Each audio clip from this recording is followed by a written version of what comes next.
Wesh l'équipe, j'espère que vous allez bien. On se retrouve pour la dernière vidéo de Road to WrestleMania. C'est vraiment la fin. Vraiment là, on a terminé, on a clôturé, on a fait le tour. C'est la dernière vidéo. Après, il n'y a plus rien, il n'y a plus rien à faire. Évidemment, je pense que ça reviendra l'année prochaine. Là, on est prêt du coup à encaisser WrestleMania 39. On a fait le récap, on sait très bien. On va voir qui mérite du coup sa place réellement, qui est le GOAT, qui est la meilleure personne, masculin, féminin. On va voir un peu comment ça se passe. Et puis, évidemment, là, on est prêt à choper WrestleMania tranquillement. Et après WrestleMania, je reprendrai évidemment tout le temps des notes, des pay-per-view pour faire un récap du coup de fin de saison, comme je l'ai fait du coup cette année avec le Road to WrestleMania. Et puis ensuite, je vous ferai du coup le meilleur match de l'année et le meilleur GOAT de l'année, comme je l'ai fait du coup cette année. Mais là, du coup, c'est la fin de cette saison, c'est fini. Maintenant, on n'a plus rien à faire, c'est la dernière vidéo. On a juste à faire le récap de qui a été le GOAT de cette année, qui a été trop trop fort. Et puis ensuite faire le récap de qui a mérité sa place en même temps évidemment. Et ensuite on est terminé, c'est la fin, on est prêt à encaisser My Rise full évidemment. D'ailleurs ça a déjà commencé pour vous, moi pas encore, voilà, c'est pas encore sorti, mais je prends de l'avance évidemment, donc je me dis quand ça va sortir, je vais passer ma vie à enregistrer des vidéos et à monter du coup les vidéos My Rise, donc autant prendre de l'avance un petit peu. Donc voilà, demain vidéo My Rise évidemment et ça continuera jusqu'à ce que je sois plus motivé à jouer à My Rise. Bref, sur ce, on va instantanément commencer. Le petit tableur. Paf. Je suis plus grand aujourd'hui, d'ailleurs. C'est la première fois que ma cam est aussi grande, d'ailleurs. Je vais vous montrer d'ailleurs le calcul. Voilà, tous les calculs qui ont été faits. J'ai à chaque fois noté le nom du coup des catcheurs, le nombre de matchs du coup qu'ils possèdent, et puis ensuite les matchs à Bad Clash, les matchs à Hell in a Cell, etc. Et puis ensuite j'ai fait le total, le nombre d'étoiles du coup qu'ils ont obtenu, le nombre de temps et le nombre du coup de notes. Enfin voilà, la note en gros qui sont obtenues, la somme des notes et puis la moyenne des notes ici évidemment. On part du coup sur le tableau. Le tableau lui est beaucoup plus clean. On va faire pareil que pour les meilleurs matchs. La durée en pay-per-view, la note du public, la moyenne du public et on terminera du coup avec les étoiles obtenues. Les étoiles obtenues que je dois trier du coup avec cette rangée puisque il veut pas trier des emojis. Il se dit frérot, tu veux que je trie des emojis? Moi je sais pas ce que ça veut dire. Donc il veut pas trier les emojis. Donc je dois du coup évidemment faire trier en fonction d'ici. Mais nous c'est ça qui nous attend, enfin qu'on attend le plus. Et puis on verra du coup le nombre de matchs en pay-per-view évidemment. On va d'abord commencer évidemment avec la durée. Et en les durées en pay-per-view, on a en première position Roman Reigns. On en avait parlé d'ailleurs dans les meilleurs matchs de l'année. Euh, c'est évidemment lui qui fait le plus de temps en match solo. Donc c'est acceptable, c'est clairement acceptable. Le mec a autant de temps sans avoir participé à un Royal Rumble. C'est ça qui est fou, sans avoir participé à un Elimination Chamber. Bon, il y a un War Games, mais c'est tout.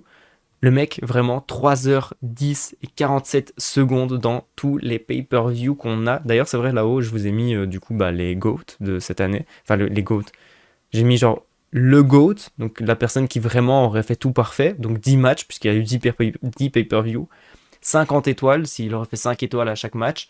10 heures s'il aurait fait 1 heure du coup à chaque match. 100 pour la note du public. 10 en moyenne.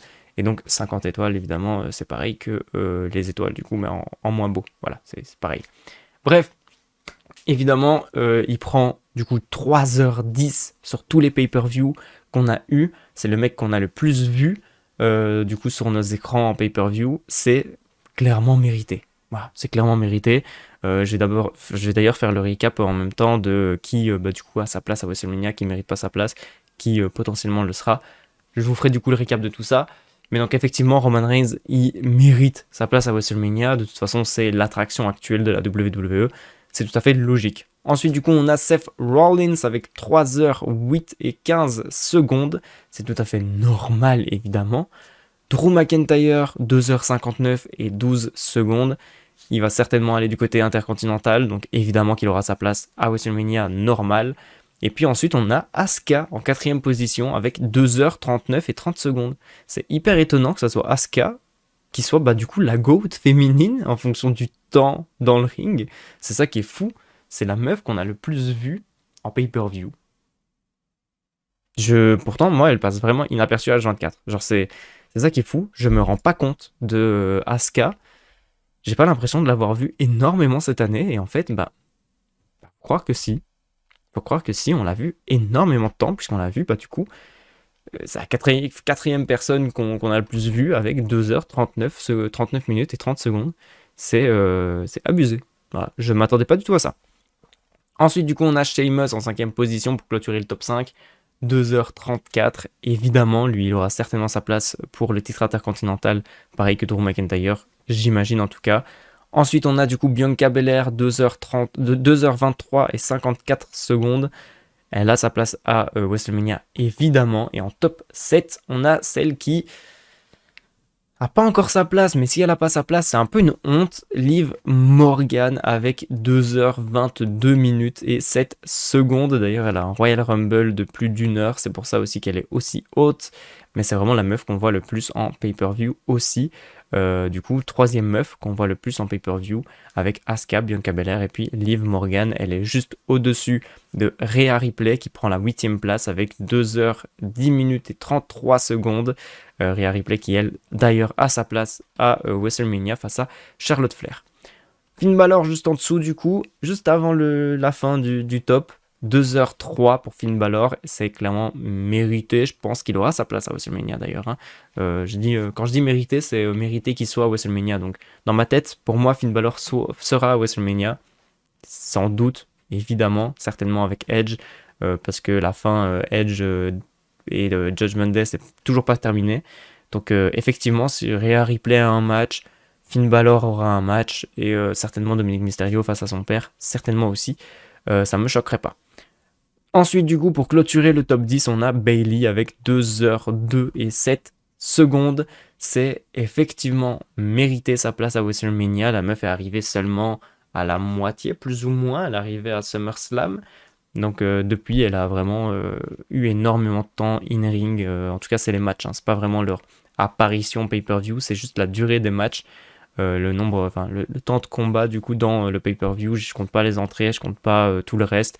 Toutes les miniatures, etc. Je compte pas du tout ça. Mais donc effectivement, Bayley qui clôture le top 10. Après, si on regarde en dessous, Austin Theory aura à sa place à WrestleMania face à Cena, je crois. C'est signé, je pense.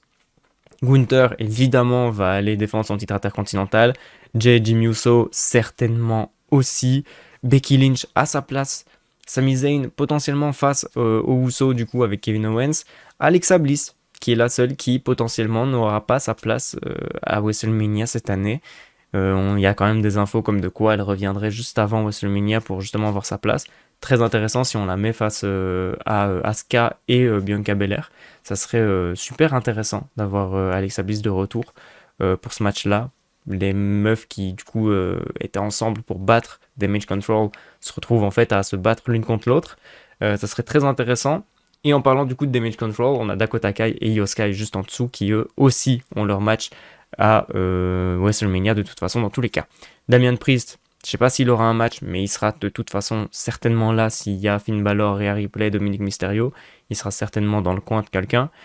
Edge qui potentiellement pour moi aura son match face à Finn Balor. Matt Riddle qui lui s'est absenté depuis, il n'y a plus trop de nouvelles de Matt Riddle. Il y a eu des news, je crois, sa femme m'a donné des news, mais je sais pas, j'ai pas lu les news, donc je sais pas du tout ce qui se passe. Est-ce qu'il est blessé, est-ce que juste il prend des vacances, il prend le temps pour lui, je sais pas du tout, aucune idée. Montez Ford qui lui aura peut-être pas sa place à WrestleMania, je pense que c'est un peu le seul. Nikki Cross aussi, je pense non plus, n'aura pas sa place à WrestleMania. Butch sera certainement dans le coin de Sheamus. Ridge Holland pareil d'ailleurs, et Kevin Owens certainement en train de se battre pour les titres par équipe avec Sami Zayn contre les Usos. Bobby Lashley qui évidemment aura sa place à WrestleMania face à Bray Wyatt, même si c'est pas encore signé. Et ensuite, je sais plus du coup où j'en étais. AJ Styles blessé, Johnny Gargano du côté d'NXT, de toute façon on le sait, il aura un match juste avant WrestleMania, 24 heures avant WrestleMania, pour du coup NXT, je sais plus quoi. Cody Rhodes, il a sa place à WrestleMania. Mia Yim aura certainement pas sa place à WrestleMania. Raquel Rodriguez, je ne pense pas. Ronda Rousey, je pense pas non plus, puisque elle veut devenir championne tag team avec Shayna Baszler, mais les titres tag team là actuellement sont un peu pris en otage. Donc est-ce qu'elle va drop les titres par équipe pour avoir leur 3 contre 3 et avoir un match du coup pour les titres par équipe avec plein d'autres meufs? Là où on pourrait du coup ajouter certainement une Liv Morgan, une Alexa Bliss, une Nikki Cross, une Mia Hamm, pourquoi pas, on sait jamais. Genre ajouter du coup des meufs, histoire d'avoir un moment à WrestleMania sans vraiment que ça soit abusif. Voilà. Ensuite, je sais plus où j'en étais. Omos qui évidemment a sa place à WrestleMania contre Brock Lesnar, Dominic Mysterio qui aura certainement sa place à WrestleMania aussi, Logan Paul a sa place à WrestleMania. Donc là vraiment sur les 37 personnes que j'ai citées, il y en a peut-être 5 qui n'ont pas leur place à WrestleMania ou qui potentiellement ne sera pas à WrestleMania, certains pour blessure, Johnny Gargano parce qu'il a NXT. Donc voilà, c'est un peu mitigé tout ça. Je vais descendre petit à petit comme ça. Vous voyez évidemment le top pendant que j'ai le hockey, ça casse les couilles. Vous voyez le top, je vais juste prendre les derniers évidemment pour voir qui sont les pires superstars de cette année, ceux qui ont pris le moins de temps sur le ring. Et évidemment, c'est des personnes qui sont dans le Royal Rumble match. On a Chelsea Green avec 5 secondes, Bifab avec 36 secondes, Elias, évidemment, c'est pas Elias, c'est Elias avec 39 secondes, Booker T avec 42 secondes, Nia Jax avec 1 minute 57. C'est beaucoup.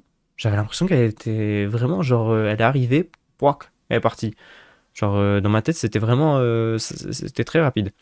Otis avec 3 minutes 18, Tegan Nox avec 3 minutes 41, Roxanne Perez avec 4 minutes 34, Indy Hartwell avec 4 minutes 51, Santos Escobar avec 4 minutes 56, et puis ensuite le fameux match Bray Wyatt et LA Knight pendant qu'il y a énormément de vent, c'est une dinguerie.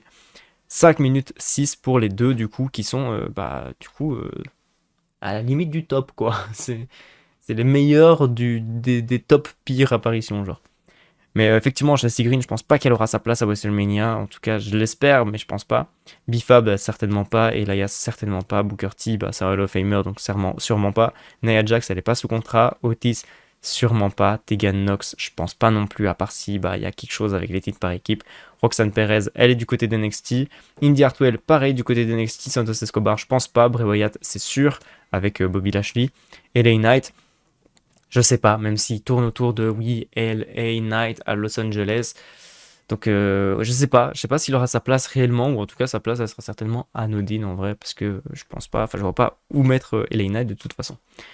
Bref, on va passer du coup aux notes du public évidemment, et dans les notes du public, la meilleure superstar c'est Seth freaking Rollins avec 64-23, suivi de Roman Reigns en deuxième position avec 56-90. Finn Balor en troisième position avec 55-13, Bianca Belair avec 53-72, donc la meilleure du coup féminine.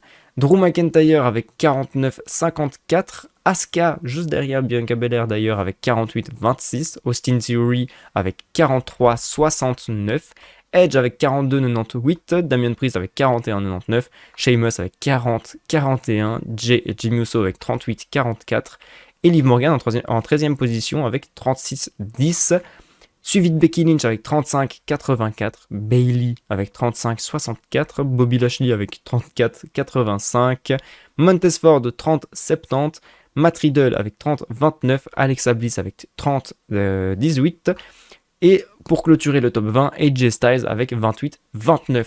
Là, dans le top 20, AJ Styles est blessé. Alexa Bliss, on espère qu'elle soit à WrestleMania, mais on ne sait pas. Matt Riddle en pause ou blessé, je sais pas trop. Montez Ford, je pense pas qu'il aura sa place. Bobby Lashley, il a sa place. Bayley, elle a sa place. Becky Lynch, elle a sa place. Liv Morgan, je pense pas qu'elle aura sa place, je l'espère, mais actuellement, il n'y a rien qu'à acter. Jimmy et Jey Uso, ils ont leur place. Sheamus, certainement. Damian Priest, je sais pas trop. Edge, évidemment, je crois. Austin Theory, évidemment, c'est sûr. Face à Cena. Asuka face à Bianca Belair. Drew McIntyre, certainement. Bianca Belair face à Asuka, Finn Balor sûrement, Roman Reigns évidemment face à Cody Rhodes et Seth Rollins face à Logan Paul. Donc là vraiment on a genre 3 personnes dans le top 20 qui n'ont pas leur place et qui potentiellement méritent actuellement. C'est tout en vrai. En vrai si je regarde vraiment bien, genre en fait à part Liv Morgan, Alexa Bliss et Montez Ford, il n'y a personne qui mérite leur place et qui ne sont certainement pas à WrestleMania ou qui potentiellement là se dirigent vers rien du tout pour WrestleMania quoi. C'est vraiment les 3 personnes. Après AJ Styles blessé, Matt Riddle en pause, donc évidemment C'est tout à fait logique pour tout ça. Et les autres, bah, j'imagine que ça va arriver. C'est juste une question de temps pour Finn Balor. Edge, c'est qu'une question de temps, je crois. Juste Damian Priest qui potentiellement, mais il sera là. Il aura peut-être pas son match, mais pour moi, il sera là. Donc ouais, effectivement, c'est les seuls qui, bah, actuellement, un peu mitigés. Et si on regarde, franchement, Liv Morgan, elle a fait un top 7, top 13 maintenant. Franchement, quand même, la meuf, hein, genre, elle mérite un peu. Bon, là, après, on verra avec les notes du public, et voilà, avec la moyenne du public, et la moyenne du public, bon, c'est un peu différent. Mais quand même, là, pour le moment, bon, Liv Morgan mérite. Je descends petit à petit, vous vous mettez pause si vous avez envie de voir plus, mais nous, on va s'attaquer évidemment aux 10 pires superstars, évidemment. Mais on a même pas 10 en soi. On a Bray Wyatt, évidemment, avec une note de 1,99. Il a fait un match. 1,99, pareil que LA Knight, les deux pires. Bray Wyatt à sa place. LA Knight, on sait pas. MVP, qui a sa place. Il sera certainement aux côtés de Omas de toute façon. Donc il aura sa place MVP. Une note de 4,21. Pat McAfee avec une note de 5,32. Ezekiel, qui est Elias du coup, avec une note de 6,11, mais je les compte pas ensemble, puisque bah, même dans 2K ils sont pas ensemble, Ezekiel et Elias, c'est pas les mêmes, c'est des frères, c'est pas les mêmes. Ali du coup avec une note de 6,31, et au-dessus du coup on a que des personnes du Royal Rumble féminin, Chassis Green, Bifab, Nia Jax, Tegan Nox, Roxanne Perez, Indy Hartwell, Candice LeRae, Emma, Sonia Deville, Zelina Vega, Dana Brooke, Tamina, Michelle McCool, Xia Li, Zoe Stark, Doudrop, et du coup on s'arrête là, c'est tout, c'est les derniers. Voilà, je vais pas tous les citer non plus, parce qu'après on a le Royal Rumble masculin, et puis certains matchs vite fait de temps en temps. Donc voilà, je vais m'arrêter là. On va passer du coup aux moyennes du public. Moyenne du public, là, c'est un peu plus différent, on va pas se mentir. Moyenne du public, c'est un peu traître, parce qu'évidemment, ceux qui ont plus de matchs vont être plus bas, sauf si vraiment tous leurs matchs sont incroyables. Mais sinon, voilà, une personne qui, comme Giovanni Vici et Ludwig Kaiser, font un match incroyable à Extreme Rules, ils se chopent du coup une moyenne du public de 8,86. Donc là, effectivement, c'est juste pour moi voir, pour nous, du coup, voir comment ça se passe un petit peu. Mais en soi, faut pas réellement compter dessus. C'est pas vraiment... Enfin, c'est pas vraiment ça, en tout cas, qui va résumer l'entièreté de ton année, évidemment, puisque c'est juste une moyenne. Bronson Reed, qui est évidemment un match, l'Elimination Chamber, qui est même pas du coup le sien. C'est le match de tout le monde, quoi, mais c'est pas spécialement lui qui donne cette note de 8,67. C'est plus Austin Theory d'ailleurs. Et Seth Rollins. Donc voilà. Gunther qui lui d'ailleurs mérite vraiment. Lui vraiment c'est mérité. Hein, 8,46. Il nous fait 3 matchs, 3 bons matchs. Normal. Cody Rhodes pareil. 8,34. C'est mérité. 3 bons matchs. Butch 8,22. 3 bons matchs aussi. Ridge Holland pareil. 8,22. 3 bons matchs parfaits. Solo Sikoa un seul match. Le War Games 8,21. Donc pas trop mérité pour celui-là. Roman Reigns, 6 matchs, une note de 8,13. Là, c'est clairement mérité. Donc là, vraiment, si on doit regarder, c'est Roman Reigns un peu le GOAT, puisque c'est lui qui a fait le plus de matchs et qui a obtenu le plus de notes, en tout cas qui a une moyenne assez haute, selon tous les matchs qu'il a fait. Sheamus, juste après, du coup, avec une note de 8,08, avec 5 matchs d'ailleurs. Et puis Seth Rollins avec 7 matchs, une note de 8,03. Évidemment, on va descendre jusqu'au top 15 et 16 du coup, puisque c'est les mêmes. Mais Johnny Gargano juste après, du coup, avec 8,02, un seul match, pas mérité. Randy Orton, 7,98, un match, pas mérité. Sami Zayn, 2 matchs, 7,77, pas mérité non plus. Jay et Jimmy Uso avec 7,69 en 5 matchs, là par contre, c'est mérité. Et puis le reste, évidemment, je vais pas vous les faire, hein. On va juste descendre je descends petit à petit, vous mettez pause si vous avez envie de voir du coup toutes les stats de tout le monde, évidemment, mais moi je vais pas m'attarder dessus, je vais juste m'attarder du coup sur les 10 derniers, et sur un peu plus que les 10 derniers du coup. On a du coup Bray Wyatt et LA Knight avec une note de 1,99, un seul match, c'est normal, c'est mérité. MVP juste après avec un 4,21, c'est mérité aussi évidemment. Shotzi un 4,94, normal. Ronda Rousey avec un 5,01, d'ailleurs 6 matchs pour Ronda Rousey, donc 5,01. Aïe, c'est mérité, mais c'est un peu bas. Hein. Ronda, pas trop mérité ta place à WrestleMania. Pat McAfee avec un 5,32, mais un seul match, c'est normal. Omas, un 5,38. Madcap Moss avec un 5,41.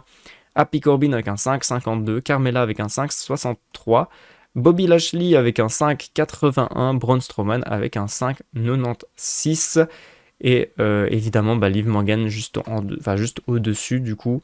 Elle n'est pas non plus dans le top des 10 moins bons, mais elle est juste un peu au-dessus, avec une note de 6,2 et Alexa Bliss avec une note de 6,4. C'est peut-être le seul endroit où ces deux superstars-là méritent pas spécialement leur place, quoi. Sinon, sur le reste, vraiment, elles méritent H24. Vraiment, elles méritent tout le temps, genre tous les jours. Tous les jours, là, tous les jours, elles sont à WrestleMania, normal. Ensuite, on passe du coup à ce qu'on attendait le plus. Évidemment, on est là pour ça. On est là pour voir les étoiles, qui a remporté le plus d'étoiles, qui est réellement le GOAT de cette année, qui est réellement la GOAT de cette année. Et on voit ça là maintenant. Let's go. Et c'est Seth freaking Rollins qui est le GOAT de cette année. Il a plus de matchs que du coup le top 2 qui est Roman Reigns, 7 matchs au lieu de 6, 34 étoiles, 3 quarts par rapport à 30 étoiles et demi. Durée pay-per-view, du coup là c'est Roman Reigns qui gagne. En note du public, c'est Seth Rollins qui gagne, mais en moyenne du public, c'est Roman Reigns qui gagne. Donc vraiment, les deux sont un peu pareils, vraiment ils se jaugent un petit peu. Il y a juste du coup, Seth Rollins gagne sur les matchs en pay-per-view, sur les étoiles obtenues et sur la note du public, là où Roman Reigns gagne sur la durée en pay-per-view et la moyenne du public. Donc il y a 3 victoires et 2 d'un côté, donc Seth Rollins, le GOAT de cette année, évidemment, suivi en top 3 par Finn Balor, 7 matchs, 30 étoiles, 1 quart, c'est clairement mérité. D'ailleurs, vous voyez, 34 étoiles, c'est pour du coup 7 matchs, là où un GOAT du coup serait à 50 s'il aurait fait 5 étoiles tous les jours évidemment.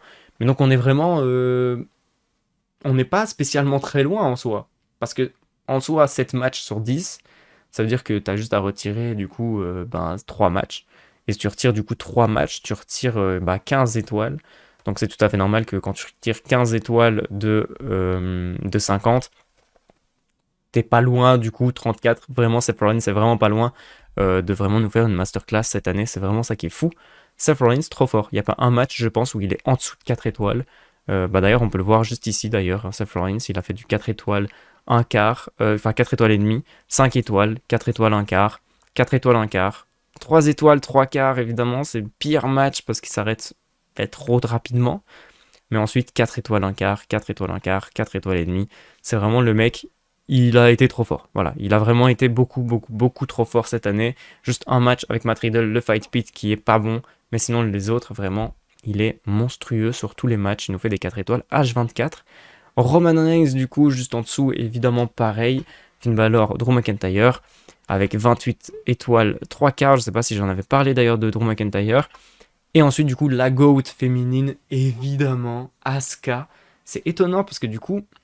je l'avais grave oublié, moi, Asuka. Je pensais pas qu'elle était aussi présente que ça cette année. Je savais pas qu'elle méritait vraiment sa place à WrestleMania.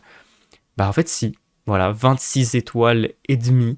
C'est grave mérité pour Asuka. Elle est carrément au-dessus de Bianca Belair, la meuf. Bianca Belair a 2 matchs de plus pourtant.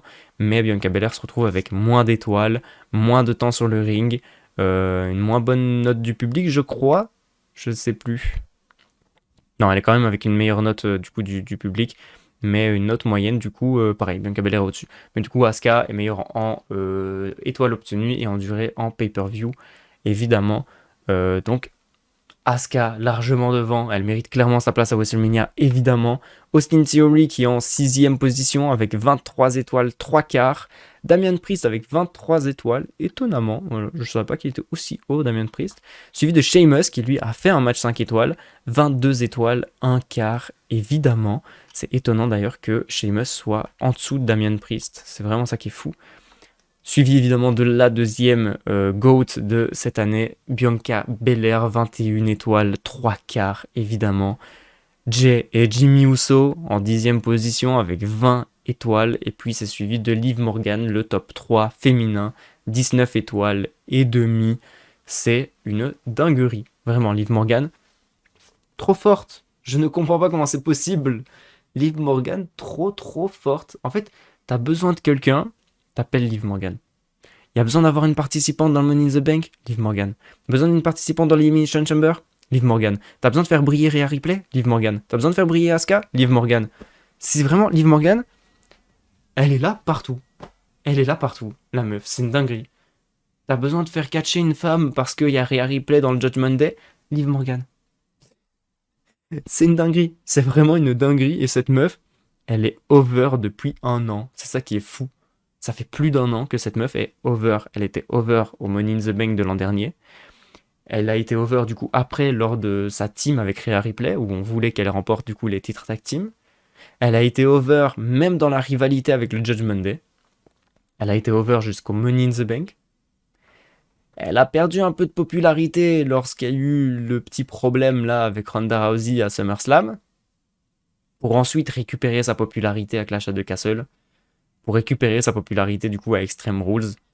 Et là du coup après Extreme Rules, du coup on a pris une grosse clim, mais encore une fois, elle s'est reconstruite, elle s'est battue avec Sonya Deville, elle a repris du momentum, elle est devenue beaucoup plus hardcore qu'avant, elle a repris évidemment de la puissance. Elle est re-over là actuellement. Tu lui donnes le titre actuellement, ça pop encore plus. Enfin, peut-être pas encore plus parce que c'était quand même son premier titre, donc ça pop énormément. Mais je pense que si Liv Morgan remporte un titre là actuellement, mais ça repop aussi. C'est ça qui est fou, c'est que la meuf, elle ne s'est même pas fait enterrer par Ronda Rousey. C'est ça qui est dingue. C'est que vraiment, lors du match face à Ronda Rousey à Extreme Rules, tu sentais l'enterrement. Tu sentais vraiment. Genre là, vraiment, Ronda Rousey, elle l'avait mis dans une tombe, etc. C'était fini. Liv Morgan, elle a cassé cette tombe. Elle s'est relevée d'un enterrement. C'est vraiment genre, personne ne fait ça. Il y a plein de personnes qui se sont fait enterrer et qui ensuite, ont eu du mal à se reconstruire, etc. Liv Morgan, elle s'en bat les couilles. Les enterrements, bat les couilles. La meuf, elle peut perdre en 3 secondes face à Charlotte Flair si tu le veux. Ça ne changera rien. Elle restera aussi over qu'elle l'est. C'est une dinguerie. C'est ça qui est fou. Liv Morgan, vraiment, GOAT de fou. Parce qu'en soi, Bianca Belair, on sait que c'est une GOAT. On le sait, c'est la IST de la WWE, on le sait. Asuka, on le sait que c'est une GOAT. Depuis très longtemps, on le sait. C'est la meuf, elle est trop forte techniquement, etc. In-ring, la meuf, elle a pas perdu pendant je sais pas combien de temps. Elle avait une série d'invincibilité. La meuf, elle a gagné un Royal Rumble pendant sa série d'invincibilité. C'est une dinguerie. Évidemment que c'est une dinguerie, Asuka. On le sait. Bianca Belair, on le sait. Liv Morgan, on le savait pas. On le savait pas. Et là, du coup, c'est étonnamment bien bon de voir que Liv Morgan est en top 12. La meuf, à part dans la moyenne du public, elle est H24 dans le top 20. Elle a fait un top 7, un top 12 et un top 12 du coup, je crois. Je sais même plus, elle avait fait combien comme top du coup dans la note du public. Mais elle est évidemment hyper haute à chaque fois. C'est ça qui est fou. Liv Morgan, elle est trop forte. C'est fou. Vraiment, c'est fou. Ensuite, du coup, on a suivi en 13e position de Edge avec 19 étoiles, 1 quart. Pareil pour Bayley, 19 étoiles, 1 quart aussi. Becky Lynch avec 18 étoiles, 3 quarts. Bobby Lashley avec 18, 1 quart. Et puis Montez Ford, 16, 3 quarts. Matt Riddle, 16, 3 quarts aussi. Alexa Bliss, juste avant de terminer le classement, 16 et demi. Et puis Dakota Kai, Io Sky pour clôturer du coup le top 20 avec 15 étoiles, 1 quart. Évidemment, encore une fois, Alexa Bliss aussi haute. Hein. C'est ça qui est étonnant. Alexa Bliss sort potentiellement sa pire année. Elle est en top 5 féminin. Il y a Asuka, il y a Bianca Belair, il y a Liv Morgan, il y a Bayley, il y a Becky Lynch et il y a du coup Alexa Bliss. Donc elle est en top 6. J'avais oublié Becky Lynch, je l'avais pas vue. Elle est en top 6, elle est vraiment genre à la limite du podium du top 5. C'est ça qui est fou. C'est la meuf, elle est au-dessus de Dakota Kai et Io Sky. C'est ça qui est dingue, vraiment. Genre Alexa Bliss, c'est fou, hein. Et si vous avez pas vu ma vidéo où je parle des notes de 2K, la meuf, elle a dit qu'elle méritait moins. Elle a dit que cette année, c'était sa pire année. Alors que la meuf, elle se retrouve en 6e position d'être la GOAT de la WWE. C'est ça qui est dingue. C'est monstrueux. Bref, je vous fais évidemment le classement petit à petit, hein, comme ça vous voyez évidemment le classement, vous mettez pause si vous le voulez, mais nous on va revoir les 10 pires superstars de cette année. Et les 10 pires superstars de cette année, ça doit certainement être toujours les mêmes, Bray Wyatt et LA Knight évidemment, avec du coup 0 étoile, 3 quarts, hein, c'est pareil, ça ne change pas pour Bray Wyatt et LA Knight, suivi de MVP, ça ne change pas non plus, 1 étoile, 3 quarts. Ezekiel avec 2 étoiles, 1 quart, évidemment. Pat McAfee avec 3 étoiles. Ali avec 3 étoiles, 1 quart. Et puis ensuite, on suit le 3 étoiles et demi, évidemment, du Royal Rumble. Chelsea Green, B-Fab, Nia Jax, Tegan Knox, Roxanne Perez, Indy Hartwell, Candice LeRae, Emma, Sonia Deville, Zelina Vega, Dana Brooke, Tamina, Michelle McCool, Xia Li, Zoe Stark, Doudrop. Et puis Luke Gallows et Carl Anderson qui eux sont pas dans le match Royal Rumble féminin évidemment, mais qui eux ont eu un match pareil de la même note évidemment. C'est mérité. On va pas se mentir, c'est vachement mérité en soi. Les notes sont clean, le classement est clean. On se rend compte que évidemment il y a des personnes qui soit leur push est arrivé un peu trop tard, tel Bray Wyatt où il a eu juste un seul match donc c'est un peu normal, donc c'est impossible un peu à juger avec un seul match. Mais quand tu regardes vraiment le top là, franchement, les gens, c'est logique. C'est logique qu'ils soient à WrestleMania. C'est clairement logique. Franchement, leur place doivent être décernée comme ça, là. Asuka, étonnamment, moi, je ne pensais pas qu'Asuka méritait sa place à WrestleMania cette année. Vraiment, je ne le pensais pas. Parce qu'Asuka, en fait, elle a été trop oubliée. Même dans le duo Asuka-Alexa Bliss, c'est Alexa Bliss qui brillait plus, parce que talent micro, etc., Alexa Bliss, normal, trop forte. Mais vraiment, Asuka, je l'avais complètement oubliée. Et c'est ça qui est dingue. C'est que j'ai réussi à oublier Asuka, quoi. C'est ça qui est fou. La meuf, elle a commencé du coup en se battant face à Becky Lynch et Bianca Belair. Elle terminera du coup son année en se battant face à Bianca Belair, évidemment. C'est mérité pour Asuka. Asuka, la GOAT féminine, et Seth Rollins, le GOAT masculin. Merde, j'ai clôturé la vidéo et j'ai oublié du coup un passage, donc du coup je vous le remets au milieu de tout. J'ai oublié du coup de vous montrer qui a eu le plus de matchs en pay-per-view. Merde, j'ai pas trié dans le bon sens. Et donc la personne qui a eu le plus de matchs en pay-per-view, c'est évidemment Bianca Belair, suivi évidemment, avec 8 matchs, suivi de Seth Rollins, Finn Balor, Drew McIntyre, Liv Morgan, Bobby Lashley. Et puis ensuite du coup dans le top 3, Roman Reigns, Asuka, Austin Theory, Ronda Rousey, Damien Priest est en dessous.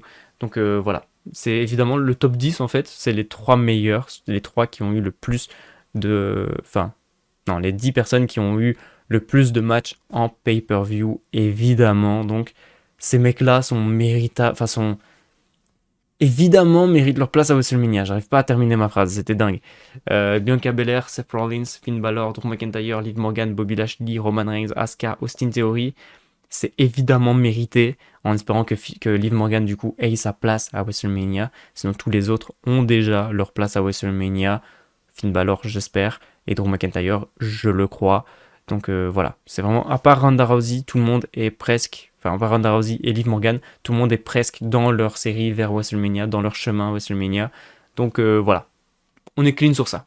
Bref, je vous laisse du coup avec la suite de la vidéo. Voilà, au moins, on a nos réponses. Seth Rollins, Roman Reigns d'un côté, et puis ensuite Asuka, Bianca Belair de l'autre. Sur le top 3, Finn Balor, et puis Liv Morgan, évidemment. Donc on a nos top 3 des GOAT de cette année. J'espère que ça vous aura plu. Hop là, j'ai oublié de changer de mettre la transition, bref. J'espère que cette vidéo vous aura plu. C'est la fin du coup de la route vers WrestleMania. Bon WrestleMania à vous, même si c'est encore dans 2 semaines, je crois, là, actuellement, je pense.